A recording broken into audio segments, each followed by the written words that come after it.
Welcome, Marty Kendall on the Me&my Health Up podcast. How are you today? Yeah, great, Anthony. Great to chat. Thanks for the opportunity. I really feel honoured to have you. Matty Lansdowne, who's been on 2 previous episodes on Me&my Health Up, speaks so highly of you. And he says you're arguably the #1 Australian nutritionist. So well done on that title and accolade for Matty. Yeah, thank you. I'm an engineer by trade and have no nutritional qualifications, but that's a very high praise. So yeah, it's great to absolutely. Matty's a riot. We always have fun chatting. Yeah. So I really appreciate Matty Lansdowne for introducing me to you, and I guess that's what we have in common. We're both engineers, and now we're in the health space. Yeah, and in Australia, so it's great to contact with Aussies. Absolutely. And I love your backstory. I was reading up on you, and I'd love you to share how you have arrived at what you're doing today. Yeah, I basically fell into it. Married Monica, who happens to have type 1 diabetes. She didn't really understand much about diabetes back then, and I had no idea. And I remember asking, what's a normal blood sugar? What's a healthy blood sugar? And I was like, I don't know, 6, 7. She really didn't have a clue back then. But when you get married and the wife starts going, we should have children. And then the sister-in-law, who's a doctor, says, you really need to dial in your diabetes and get good control. We found a doctor that helped us start that journey. And there's nothing like a passion that evolves from, hey, we're about to have kids. You start reading about all these, massive complications of elevated blood sugars with diabetes and children and the risks of that. So it just sparked an intense motivation to do that. And that was nearly 20 years ago. And ever since, it's been sort of an evolution of trying to understand diabetes better and nutrition and trying to stabilize Monty's blood sugars and get her off that blood sugar roller coaster that's endemic to type 1 diabetes, that when you eat, you inject insulin, your blood sugars crash and you feel like trash and you want to eat again. And it was like, how do I stabilize that? How do I help her manage what she eats to improve that? And and maybe 10 years ago, I started trying to quantify it better and fell into the food insulin index and then nutrient density and then satiety. And then from there, it's been a matter of moving through keto and low carb to understand that, hey, not everybody needs to stabilize their blood sugars. Not everybody needs a low carb, high fat diet. Other people, they want to lean out or gain muscle, or they're athletes, or so it's how can we use quantitative nutrition to dial in nutrition for different people with different goals. And I suppose I've come from a Seventh-day Adventist upbringing, so it's sort of the heart of religious nutrition, and I really understand how much belief can influence nutrition and ethics. So I really wanted to separate, church and plate and bring them apart and say, what do humans need to eat if you take away all the financial conflicts of interest and religious beliefs and ethical convictions? What's optimal for humans in different situations with different goals?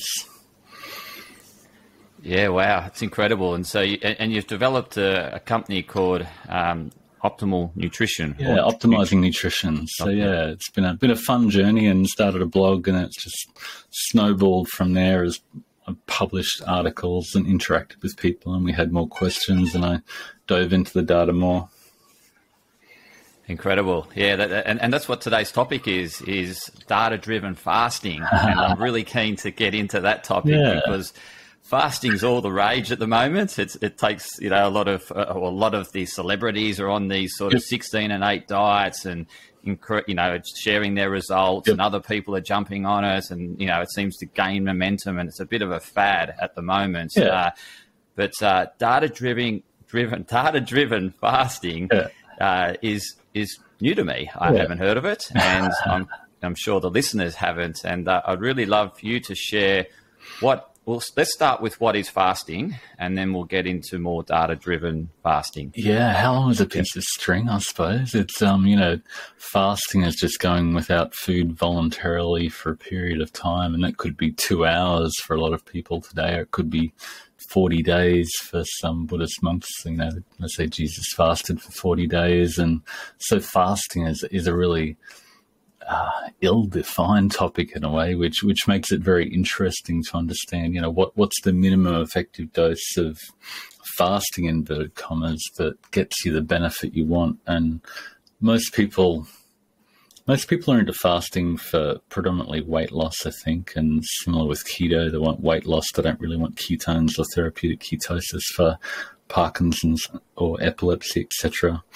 They want weight loss, and then they hear about autophagy and they can get this magical autophagy results. But I mean, that's all really confusing. And, the studies are done in mice, and, 1 day for a mice is 20 to 40 days for a human. So if you're going to fast for 48 hours, like the mice that got autophagy, that's 2 days times 40 days. That's 80 days. Oh, how committed am I to that autophagy? And yeah, so I suppose those sorts of things started me thinking about how can we back people off the ledge of fasting, thinking fasting for longer is better, to a more, minimum effective dose of fasting. Engineers are all about, what's the minimum effective dose that'll actually get you the results in a data-driven, quantitative way, with the minimum amount of measurement, because most people don't want to measure too many things. They don't really want to track their food, although they, it might be a good thing for them.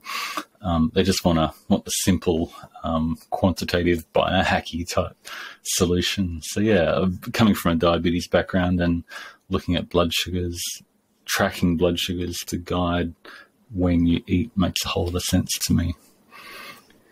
And I think you alluded to earlier that depending on the person's goal, depending on the person, it's all going to be different in terms of how long they need to fast and all that. Yeah. And what's fascinating though is, it always gets into that more is better thing, and people are fasting for a day and then 2 days and every second day, and then they're fasting for a week. I did a week-long fast, but, when I did fasting regularly, you always get to the point at the end where you go, I'm so damn hungry, I just need to eat. I need to eat anything. And then your lizard brain kicks in and says, you've really earned that, XYZ peanut butter and yogurt and butter. And when you believe that high ketones were better, the butter was, a real health food. So I could have the whole block of butter with the peanut butter and anything else at that point. And, the wife, after a few months of this, goes, I don't think this is really working out for you. Why don't you just try to eat a bit more normally? So yeah, that's where the whole tracking your blood sugar to say, do I need to eat now? You can actually use your blood sugar basically as a fuel gauge to validate your hunger, to understand if you need to eat now or whether you've still got plenty of fuel on board and can wait a little bit longer. Okay. So you're basically checking in through a skin prick test, are you? You're measuring it? Yeah. We just use, typically recommend just a simple glucometer, which is you can buy from any chemist. You can also use a continuous glucose monitor, but a lot of the time more data. I know we're both engineers and think we love the data, but, after years of trying to track a lot of things, I realized that I don't want to be a full-time biohacker. All you're using the data for is really to validate your hunger, to go, I feel hungry. Am I really hungry? Do I need to eat? What do I need to eat? If your blood sugar is still a little bit elevated, you got food, you got energy on board in your system, and maybe you're hungry for protein at that point, protein and nutrients, and that's a great option at that point. But if your blood sugars get quite low, then eat normally. If they're really, really low, then hey, maybe some carbs would be a great idea just to bump your glucose back up at that point. So it gives you an idea of when to eat and what to eat in a data-driven way that's not excessive to the point that it'll drive you to eat poorly at the end of your quote-unquote fast. And how long do you have your clients do this data-driven fasting or data-driven determination of what they should eat, when they should eat? Yeah, we run them for 30-day challenges. So we've run 14 of these now. So a lot of people just keep coming back for successive rounds. They'll do it for 30 days. And over the 30 days, they'll chase a lower pre-meal blood sugar. So as they drain the excess fuel from their system, the blood sugar trigger starts to decrease based on the average of their pre-meal personalised trigger. And then that starts to get a bit hard after a month. They take a break. They learn to eat normally to maintain their weight. And once they've recovered, they can come back and do it again and keep on doing it until they've found their goal weight. So it's great to see lots and lots of people making it to that point, but it's not a jump off the cliff and fast for 7 days or 28 days or something crazy that you're always going to rebound. You're going to be metabolically healthy at the end of that 28 days, but as soon as you have that first meal, which is going to be anything and everything, and you've also lost touch with your true hunger signals at that point, a few days later, you're going to have undone a lot of those benefits. So DDF is really just about a quantitative way of incrementally guiding you down the hill without going so hard that you crash at the end. And so when people feel hungry, and you're saying it's best to, check in with your blood glucose as to whether you actually need to eat, what are some of those other drivers that could be making them feel hungry? Is it like past emotional, so an emotion comes up and they associate that feeling of, oh, well, if I eat, I know I feel happier. And so is it helping the person differentiate, like is it stress induced? Yeah, there's a whole lot of different reasons that we eat, and often we eat for just comfort and to soothe our emotions. And, dopamine is that hormone of wanting more. And, there's lots of things that are positive that provide dopamine in our life, food and fun and, lovemaking, etc., etc. Lots of good things that promote positive things in our life, but a modern world exploits dopamine, and we're always scrolling Instagram looking for that next dopamine hit, and we're always stressed, and we're always got our cortisol driven through the roof, and it becomes really hard to differentiate and understand if you're really hungry at that point, or if it's just, you need soothing, you need comfort, you've seen an ad for Doritos or whatever it is, and that's why you think you're hungry and you're going to reach for that food. But checking in with your blood sugar is a really nice pattern interrupt for people to go, am I hungry enough to test my blood sugar? It doesn't hurt. I'll just do it on my forearm there, and it's really simple, and you just go, but it's just a pattern interrupt for you to think consciously, am I hungry? What are those sensations of hunger? And fairly quickly, people are able to predict their blood sugars and their hunger based on their hunger signals, which is really cool. Yeah, it's fantastic because it takes, it's really helping them get away from that emotional eating and, more into, biologically, what's their body wanting? Is it to soothe the emotions, or it's actually there's a need for energy? Yeah. Is it a need for fuel? Is it carbohydrate? Is it protein? I mean, we usually always need protein, and most of us don't eat enough protein across the day. So, we say if your blood sugar is a little bit above your trigger, you're hungry. Especially in the morning, people tend to find that eating protein earlier in the day, even if their blood sugar is a little bit higher, can really help them, smash their appetite for the day and actually drop their blood sugar again, so they can eat 2 or 3 times a day and make great progress without having to fast for days at a time. And what are some of the paradigm shifts that have been created in you in looking at the science and then, studying the data? And have you really, obviously your thinking around nutrition and what the body needs has really developed over these years. What have been the most profound findings that you just thought, wow? Yeah, wow. There's a lot of them. I suppose with regard to fasting, it's not longer is better, and we need to find a way to understand our true hunger signals and to balance the need to not eat with the need to eat well. And if you're fasting so long that you're making really poor food choices, then it's not going to lead to great outcomes in the long term, especially if you have to eat less and less and less because you're eating less protein, you're losing your lean body mass, your basal metabolic rate is plummeting through the floor, so you just need to eat less and less and less, and that's not going to go well forever. You're either going to rebound binge, or you're going to be a frail, sarcopenic old person who's going to fall over and break something and never get out of the hospital system again. So that's a real big motivator for me. And a lot of the people who are passionate about fasting are, that middle-aged female who really need to be robust, strong, with adequate protein, rather than just fasting for longer and longer and getting to a point where they're really cold and tired and stalled out and lost all the muscle mass. And at that point, it's really hard to get back. Yeah, okay. Really helpful. In terms of protein, you've mentioned that a number of times, and you find people aren't eating enough protein. There's so much talk. Like, again, this is something that's taken to the extremism. So people hear like high protein, low carbs, and protein gives satiety, and so therefore they just load the protein. And My Muscle Chef has really high protein meals, and there's high protein bars, 40 grams per bar, so I'm just wondering, in terms of your research, what have you concluded around protein, how much we actually need? Yeah, it depends, and everybody's on a different spectrum, and where you're at, your body, you basically, if you've heard of protein leverage hypothesis with Rabenheimer and Simpson, two professors at the University of Sydney, where you are, they talked about the protein leverage hypothesis, that every organism basically eats until they get the protein they require. And if you're a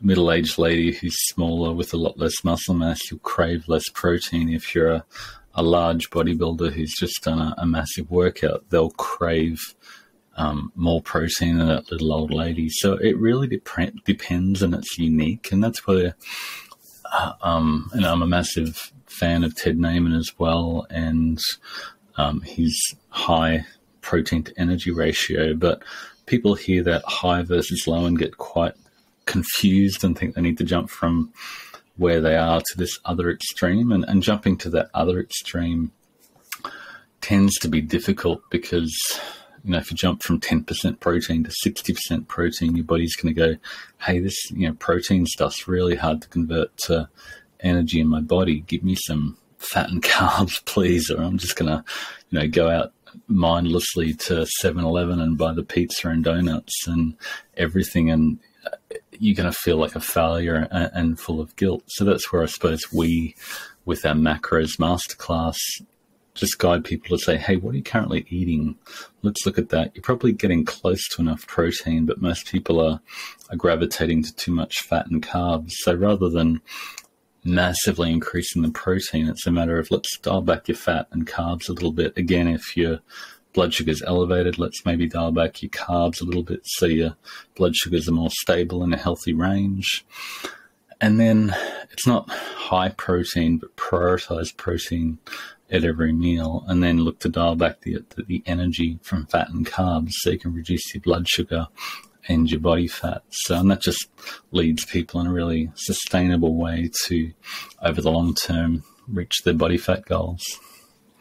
Do you have any basic rules of thumb in terms of like you hear, 0.85 grams? The majority of the population are probably at 15% protein, and we guide people to work their way up from there towards 40-ish% protein. So if most people don't need to go more than 40% protein, just because it's really hard to sustain, and you end up, rebounding if you deprive yourself of energy from fat and carbs too much. That's sort of 1.8 grams per kilo body mass is sort of a good rule of thumb as a target. Plenty of bodybuilders will aim for that, but if you're starting further down, then start where you are and just prioritize protein while looking at your food and going, where's the energy from fat and carbs? Maybe, Karen, who we were talking to with Maddie the other day, a nutritionist, said, I'd started tracking my food and I realized I was doing 300 calories worth of cream in the morning in my coffees. And, I'm a nutritionist. How did that get by me? It just slips into my cream, into my coffee, and dialing that back really helps. So it's a matter of isolating where that extra energy is coming from and dialing that back while listening to your appetite for protein and, trying to prioritize protein at every meal. And protein's really hard to overeat, really, as much as all the people bang on about excess protein and too much protein. Nobody's really eating too much protein accidentally. It's really hard to do. Yeah. Do your clients find it challenging, like if you're working at that 1.8 grams per kilogram of body weight, so just round it up to 2, and Yep. 70 kilo person, then it's about about 140 Yep. grams per day. Do you find that difficult to achieve with your clients? Yeah, well, it depends where they start. Some people will do a lot more than that. Some people have to work their way up to that. But again, it's rather than a rule of thumb for everybody. It's where are you now?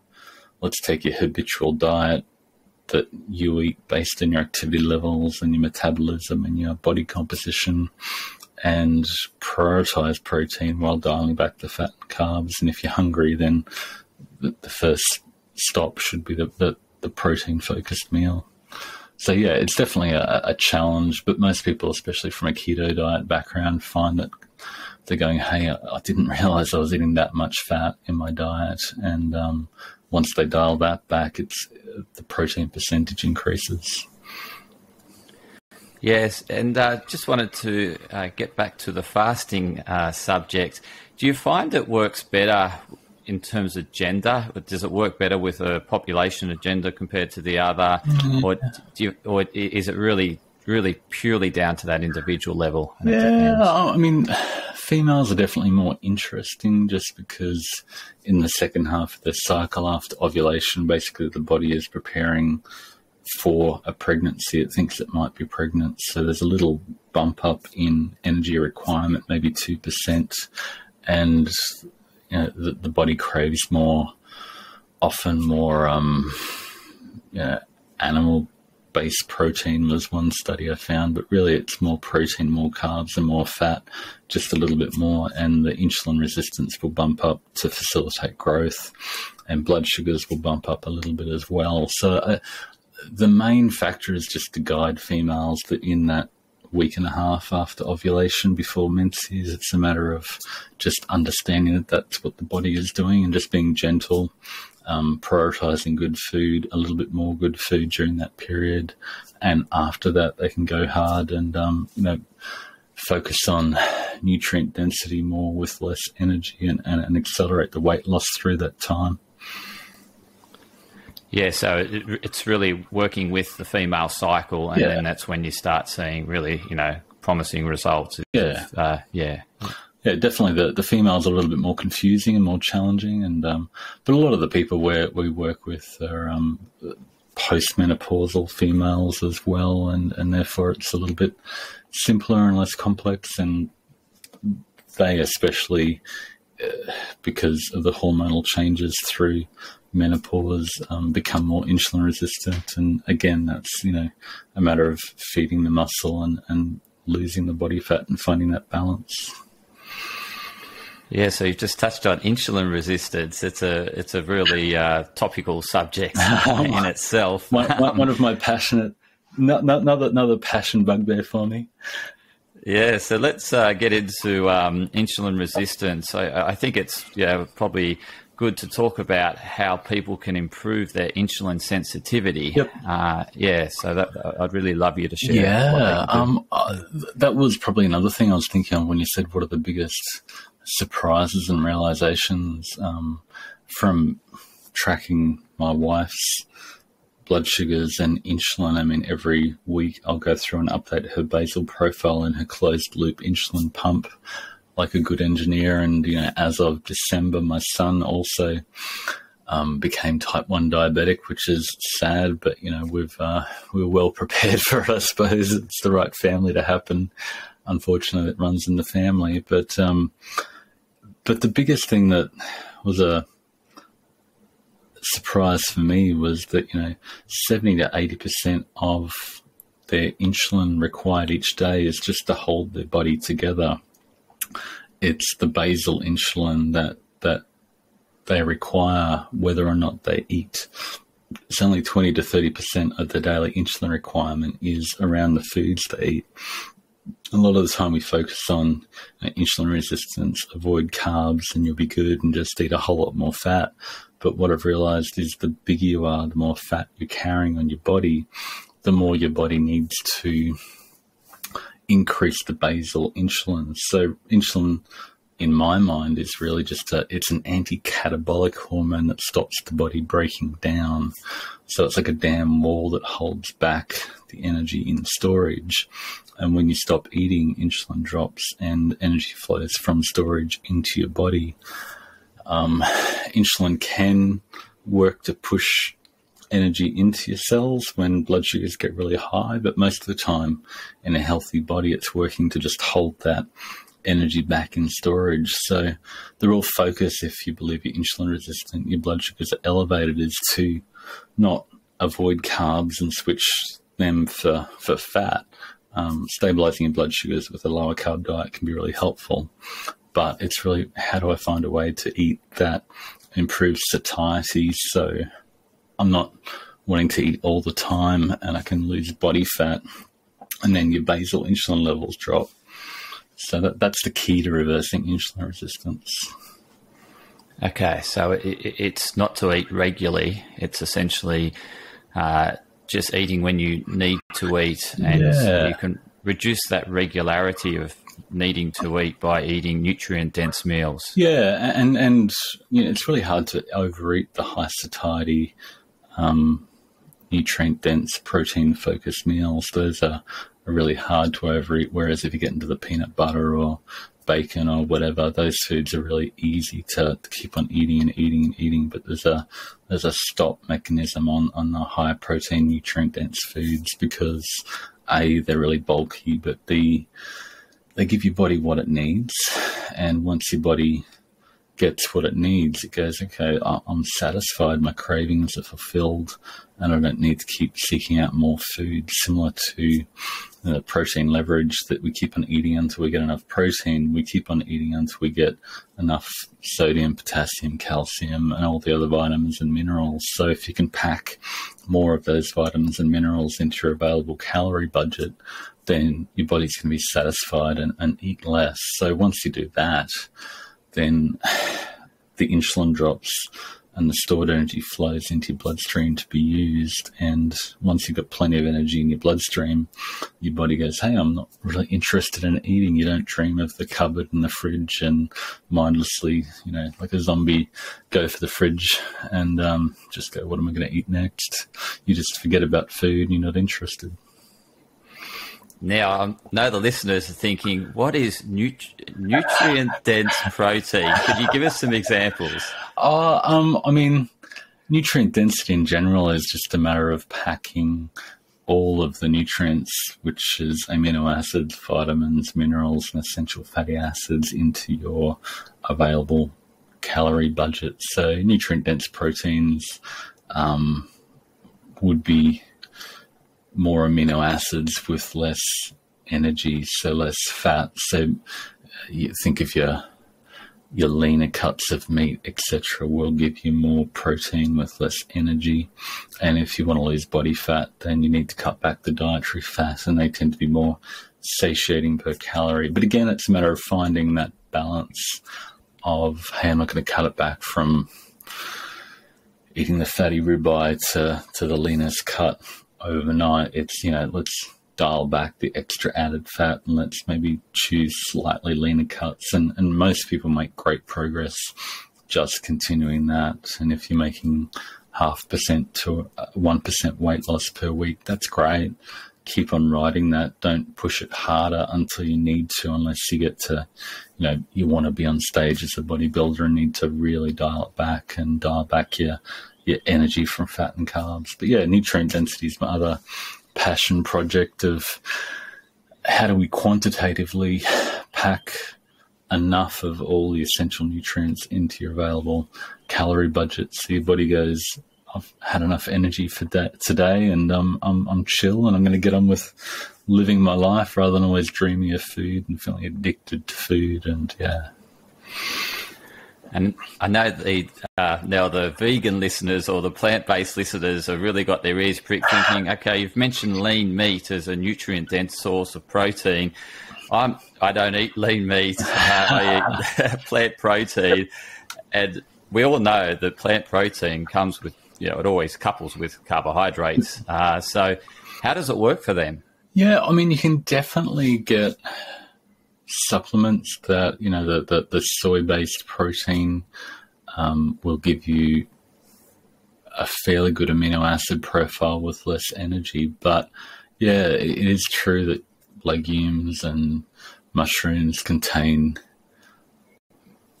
a good amount of protein, but a lot of the time you have to chew through a lot more carbohydrate energy to get that protein. So I don't really care what you eat, whether you're, vegan or omnivore or carnivore. It's just, you need the nutrients that your body needs without too much energy. And I don't care about your nutritional religion.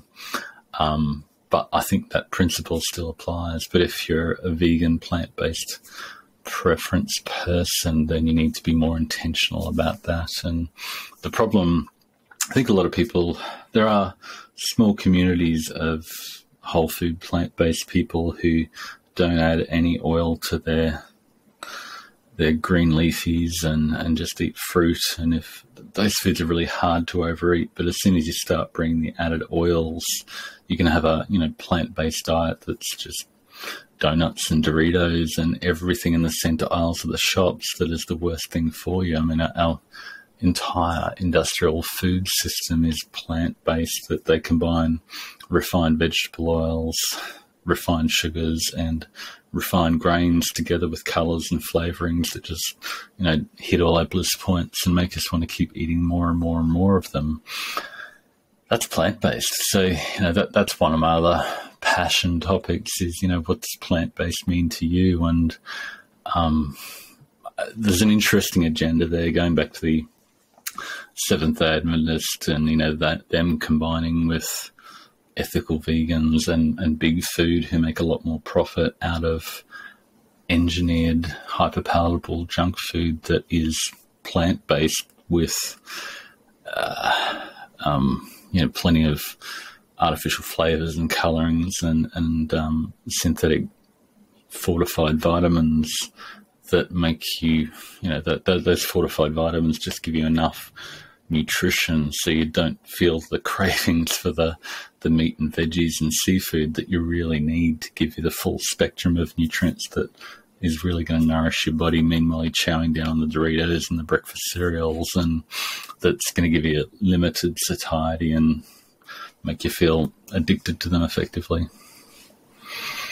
Oh, wow. You've certainly got a wide, well-read breadth of knowledge. I've had a lot of arguments online. It covers the religion of food, the foundations, and the genetic manipulation of food to people's palates, and I guess consumer-driven, it's taking advantage of consumerism, and it's incredible. Yeah, and then there's the whole, sustainability argument, and regenerative agriculture is really fascinating to me because I think at the moment we've got this system that's just powered by non-renewable energy of the fossil fuel fertilizers that we put into our crops to make them grow quicker. They're going to run out. We're not going to get unlimited supplies of methane, as a chemical engineer. There's a limited supply of oil and methane that we can use to keep farming the way that we're currently farming. But until that starts to happen, and maybe it is happening with the current situation internationally, fuel prices are going up, gas prices are going up, fertilizer prices are skyrocketing. We're going to be forced to go back to a more regenerative situation where it's not plant-based only or animal-based only. The plants and the animals are going to have to come back together to work in synergy to create a nutrient-dense food system that regenerates the planet and gives us the nutrients we need and actually tastes good because it's good for us. Absolutely. It's so very true, Marty. And I'm so good. You're incredible in terms of your depth of knowledge. You get me in a rant. Matty's nailed it. You are arguably number one in Australia, as voted by me and Matty. Voted by two people. Yeah. Two very credible people, if I must say. Thanks, Anthony. So you shared so much, and it's been such an honour to speak to you, and I'm sure you've enlightened the listeners in so many ways. How can they best connect with you? I've got Optimising Nutrition blog. If you Google Optimising Nutrition, I'm all over Facebook, and we've got a Optimising Nutrition community that people can join and get start getting free recipes and a food lists and data-driven fasting 101. And so check it out. Google Optimising Nutrition. We've got data-driven fasting, which is using your blood sugar to guide when and what you eat. And then if you want to keep progressing, we've got a macros masterclass, which says, hey, what are you currently eating? And let's just tweak those goals a little bit to help you move forward sustainably, as I've ranted about.